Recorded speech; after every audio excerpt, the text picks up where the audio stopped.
The slap echoed through the crowded Seoul marketplace like a gunshot. For 3 seconds, the world held its breath. Vendors froze mid-haggle. Shoppers paused with vegetables suspended in their hands. And somewhere in the distance, a merchant's radio crackled with static.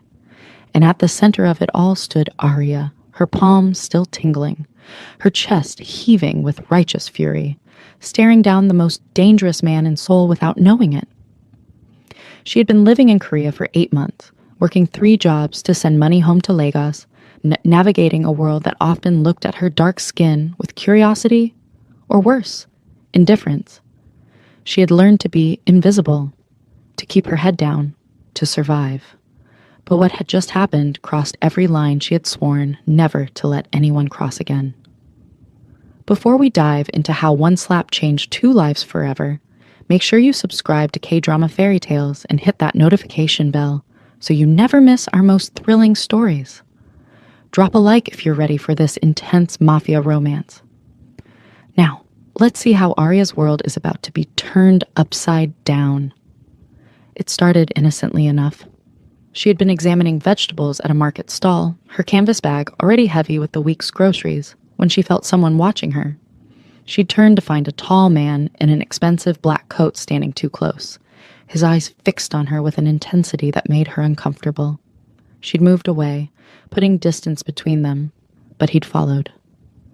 When she stopped at another stall, he appeared beside her again. The 3rd time it happened, her patience snapped. "Excuse me, do you need something?" she'd asked in her accented Korean, her tone sharp. He'd seemed startled that she'd addressed him directly, and, in his apparent nervousness, he'd reached out and grabbed her wrist. Not gently, but firmly, desperately, like a drowning man clutching at a lifeline. Before she could react, he'd pulled her closer, his other hand landing on her waist in a gesture far too familiar for strangers. His mouth had been near her ear as he stammered something in rapid Korean she couldn't fully understand, but she caught the words "beautiful" and "please" mixed with what sounded like a clumsy attempt at flirtation. But Arya didn't care about his intentions. All she knew was that a strange man had grabbed her without permission, had put his hands on her body without consent, had invaded her space in a way that brought back every uncomfortable moment she'd endured since arriving in this country. Every time someone had touched her hair without asking, every time hands had lingered too long when giving her change, every boundary violation she'd swallowed down to keep the peace. Not this time. So she slapped him, hard, with every ounce of strength her exhausted body could muster, with all the pent-up frustration of 8 months of being treated like an exotic curiosity rather than a person. His head snapped to the side, a thin line of blood appearing at the corner of his perfectly sculpted mouth. The crowd gasped collectively. Someone dropped a bag of rice, and the man, tall and unnervingly handsome with sharp cheekbones and eyes like black ice, slowly turned his face back to her, touching his bleeding lip with 2 fingers. For a moment, Arya thought she saw something flicker in those cold eyes. Surprise, amusement, hunger. Then he smiled. Not a friendly smile, but the kind of smile a predator gives its prey before the chase begins. "Get your filthy hands off me," Arya hissed in English, her accent thick with West African inflection. "I don't care who you think you are. You don't touch women like that." His smile widened, revealing perfect white teeth, stained slightly with his own blood. He stepped closer, ignoring the horrified whispers erupting around them, and spoke in flawless English with a voice like velvet over steel. "I think you've misunderstood the situation, but I admire your fire. What's your name?" She didn't answer. Instead, she grabbed her shopping bags and turned on her heel, her braids swinging behind her like a warrior's mane as she stormed through the parting crowd. Behind her, she heard his low chuckle, a sound that somehow managed to be both amused and threatening. She didn't look back. She couldn't afford to. Women like her, foreign and alone in this city, couldn't afford to make enemies, especially not with men who wore designer clothes and commanded the fear she'd seen in the merchant's eyes. What Arya didn't know was that the man she'd just humiliated in front of dozens of witnesses was Kang Yuseo, the youngest and most ruthless boss of the Bayako clan, one of Seoul's most feared underground organizations. At 32, He controlled half the city's gambling dens, nightclubs, and protection rackets. He had built his empire through calculated violence and cold strategy, never showing mercy, never showing weakness.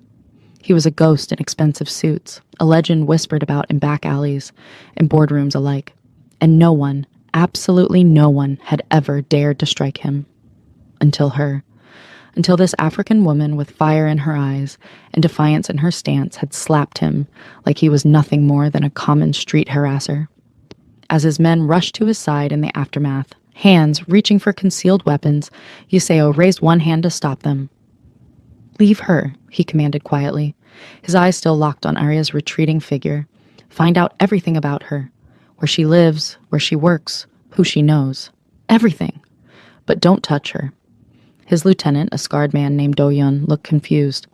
"Boss, she assaulted you in public. We can't let this disrespect stand." Yuseo touched his still bleeding lip again, studying the crimson on his fingertips with an expression that was almost reverent. "She didn't know who I was," he murmured, more to himself than to his subordinates. She looked at me and saw just a man. Just a man she thought was harassing her. "Do you know how long it's been since anyone has looked at me and seen just a man?" His voice had taken on a strange quality, something almost vulnerable beneath the dangerous edge. Then his expression hardened again, the moment of weakness vanishing like smoke.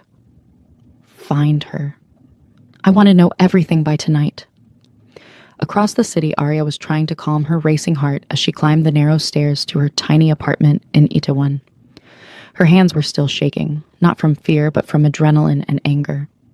She couldn't believe she'd done it, couldn't believe she'd actually struck a stranger in the middle of a public market.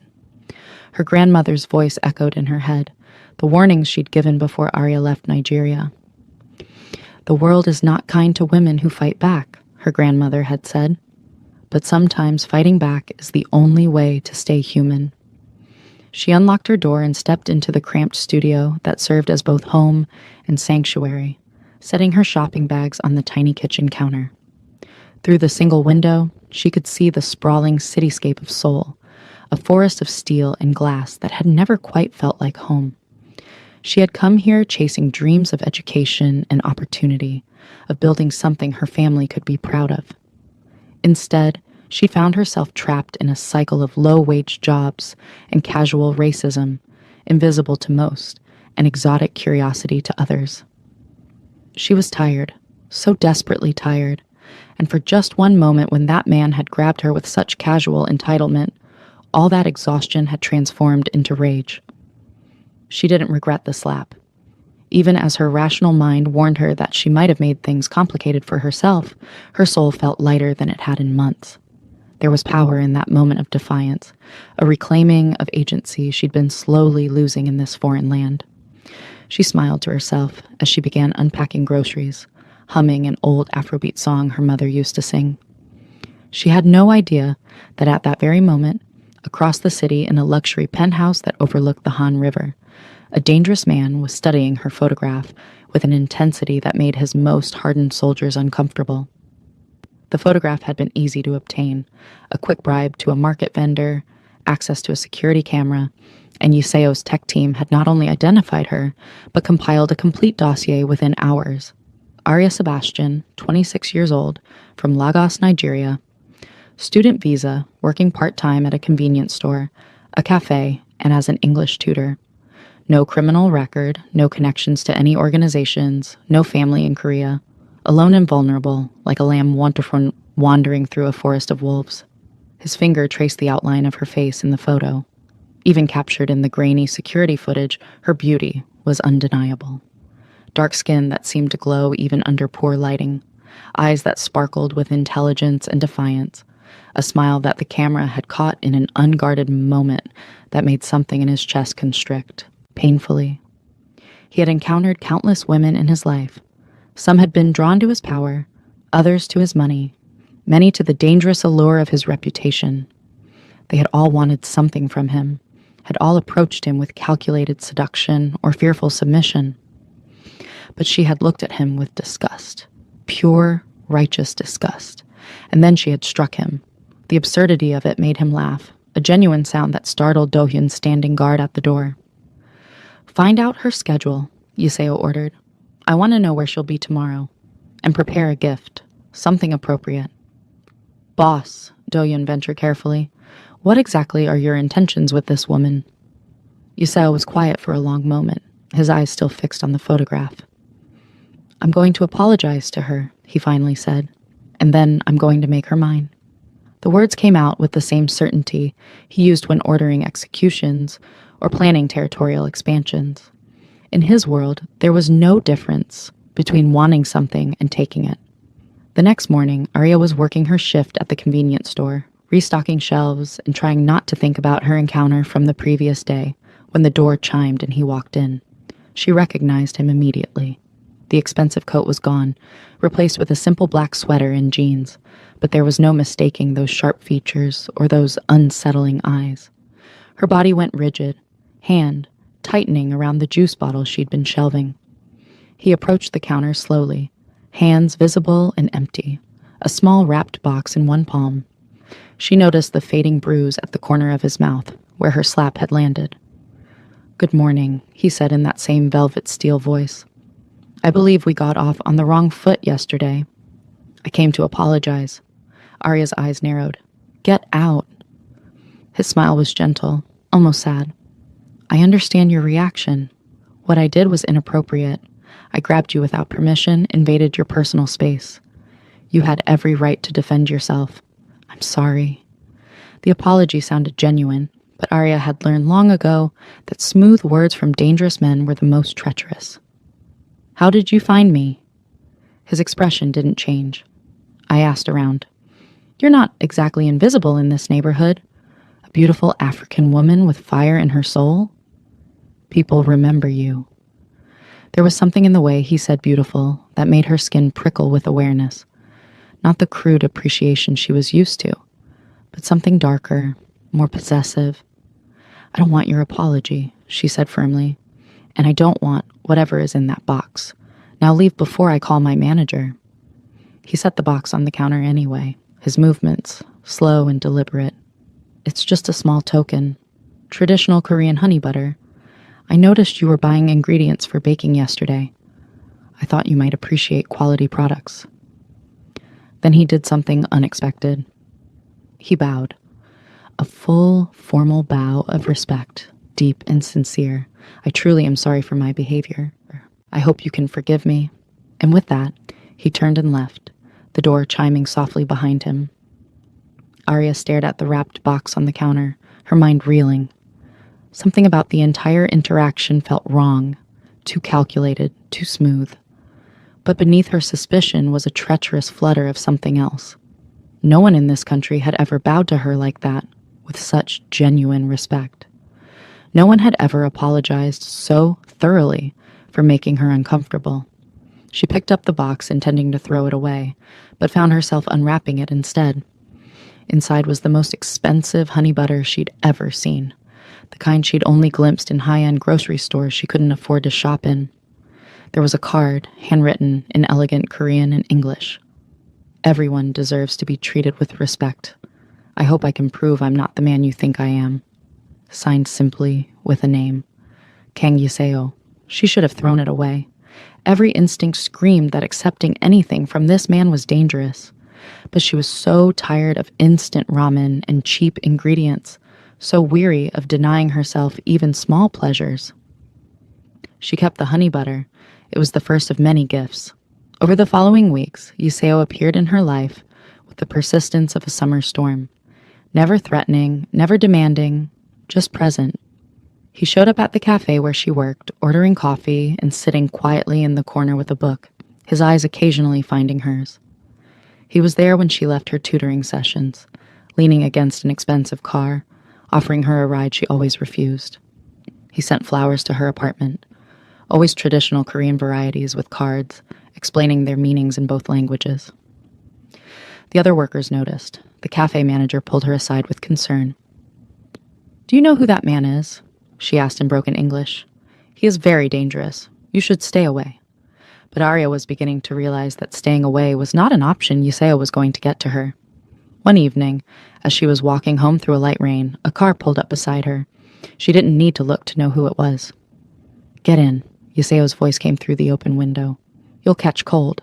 I'd rather catch pneumonia than get in a car with a stranger," she shot back, continuing to walk. The car kept pace with her. "I'm not a stranger anymore. You know my name. I know yours. I know you take your coffee with 2 sugars and no cream.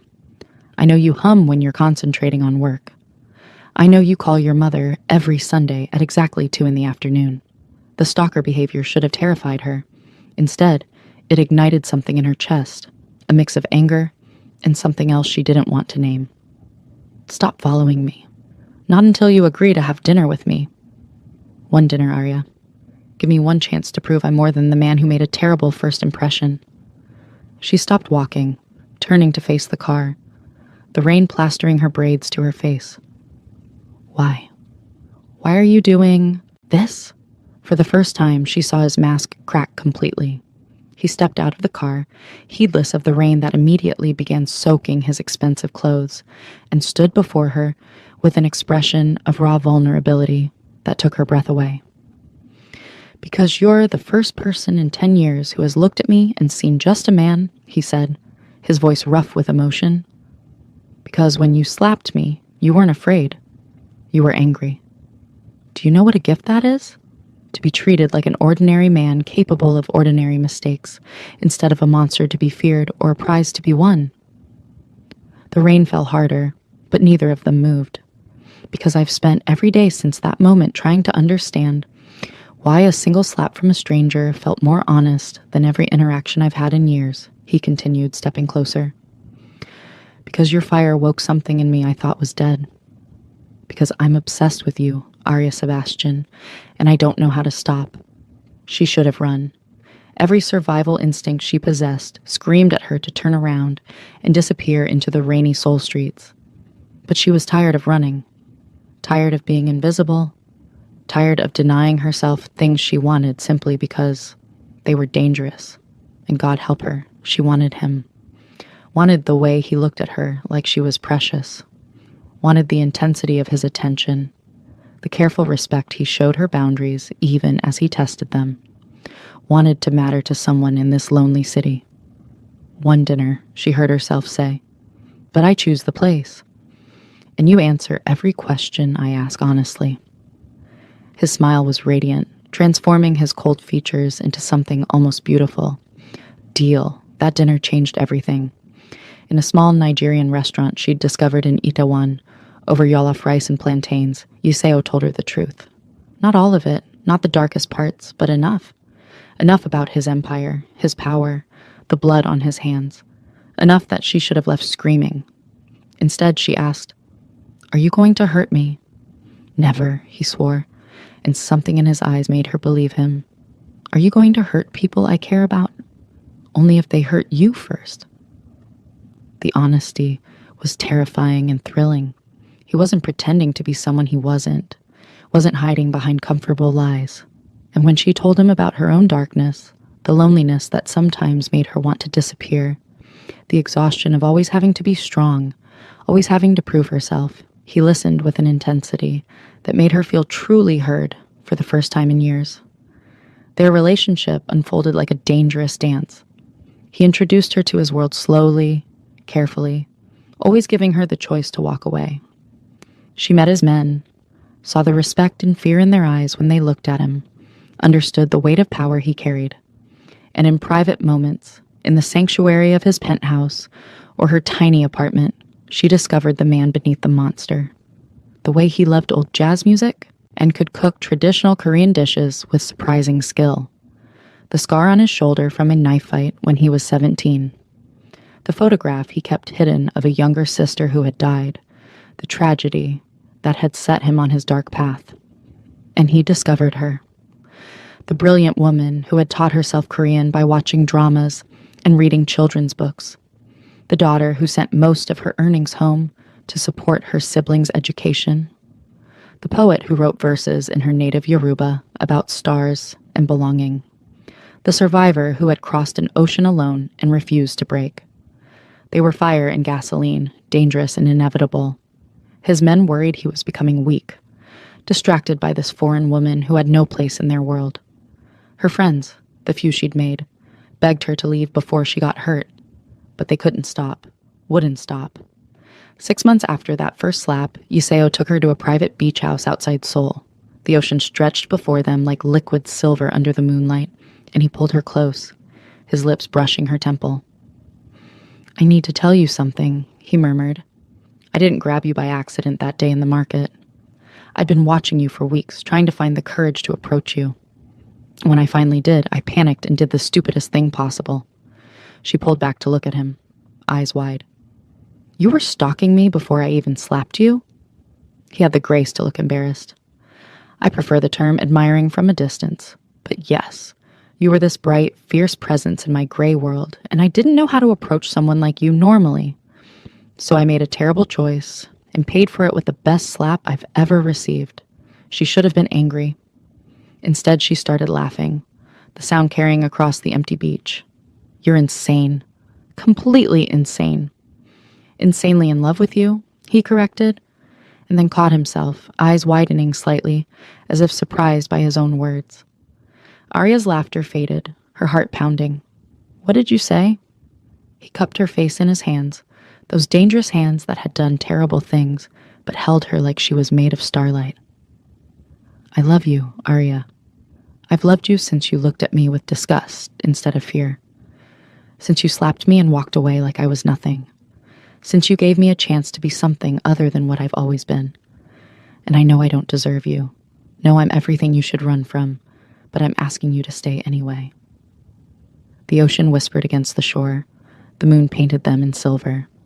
And Arya made her choice. She kissed him, pouring into it all the loneliness and longing, all the fear and defiance that had brought them to this moment.